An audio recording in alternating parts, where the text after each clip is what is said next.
Hi hello ಎಲ್ರಿಗೂ ನಮಸ್ಕಾರ. ನಾನು ನಿಮ್ಮ ಕಿರಣ್ ರಾಜ್. ಇವತ್ತು 8 ಗಂಟೆಯಿಂದ ನಾನು ನಿಮ್ಮೆಲ್ಲರ ಮನೆಗೆ ಕರ್ಣನಾಗಿ ಬರಬೇಕಾಗಿತ್ತು, but because of some unfair reasons ಅದು ಇವತ್ತು ಆಗಲಿಲ್ಲ. So we all are extremely sorry to all the viewers. ನೀವು ಕೊಟ್ಟಿದಂಥ ರೆಸ್ಪಾನ್ಸ್, ನೀವು ತೋರಿಸಿದ ಪ್ರೀತಿ, ಅದನ್ನ ನೋಡಿ ನಾವು ಕೂಡ ಈ ಒಂದು ಬ್ಯೂಟಿಫುಲ್ ಪ್ರಾಜೆಕ್ಟ್ನ ನಿಮಗೆ ಪ್ರೆಸೆಂಟ್ ಮಾಡಬೇಕು ಅಂತ ಅಷ್ಟೇ ಎಕ್ಸೈಟ್ಮೆಂಟ್ ಇಂದ ಕಾಯ್ತಾ ಇದ್ವಿ. ಪ್ರತಿ ಕ್ಷಣ ಇದು ಯಾವಾಗ ಹೋಗುತ್ತೆ, ಯಾವಾಗ 16th ಬರುತ್ತೆ, ಯಾವಾಗ 8 ಗಂಟೆ ಆಗುತ್ತೆ, ಯಾವಾಗ ನೀವು ಫಸ್ಟ್ ಎಪಿಸೋಡ್ ನೋಡ್ತೀರಾ, ಆ ರೆಸ್ಪಾನ್ಸ್ ಹೇಗಿರುತ್ತೆ ಅದನ್ನ ನೋಡೋಕೆ ನಾನು ಅಷ್ಟೇ ಕಾತರದಿಂದ I was waiting a lot. ಒಂದು 2 years ಆದ್ಮೇಲೆ ನಿಮ್ ಎಲ್ಲರ ಮುಂದೆ, ನಿಮ್ ಎಲ್ಲರ ಮನೆಗೆ ಕರ್ಣನಾಗಿ ಬರೋದಕ್ಕೆ I was very excited. But ನನಗೆ ಗೊತ್ತಿರೋ ಇನ್ಫಾರ್ಮೇಶನ್ ಪ್ರಕಾರ ಏನೋ ಲೀಗಲ್ ಕಾಂಪ್ಲಿಕೇಶನ್ಸ್ ಆಗಿದೆ. We are trying to come out of it. ಆದಷ್ಟು ಬೇಗ ವಿ ವಿಲ್ ಕಮ್. ತಡ ಆಗ್ಬೋದು, ಬಟ್ ಖಂಡಿತವಾಗ್ಲೂ ಬಂದೇ ಬರ್ತೀವಿ. All I want to ask you is for some more time and more support at this time. ಇದೇ ಟೈಮಲ್ಲಿ ಆಗ್ಬಾರ್ದಾಗಿತ್ತು, ಬಟ್ ಪ್ರತಿಯೊಂದು ನಮ್ಮ ಕೈಲಿ ಇರಲ್ಲ.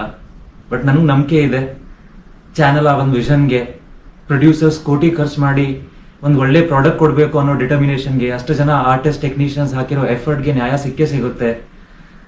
V deserve justice for Karna. So hope to see you all soon. Thank you.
Moment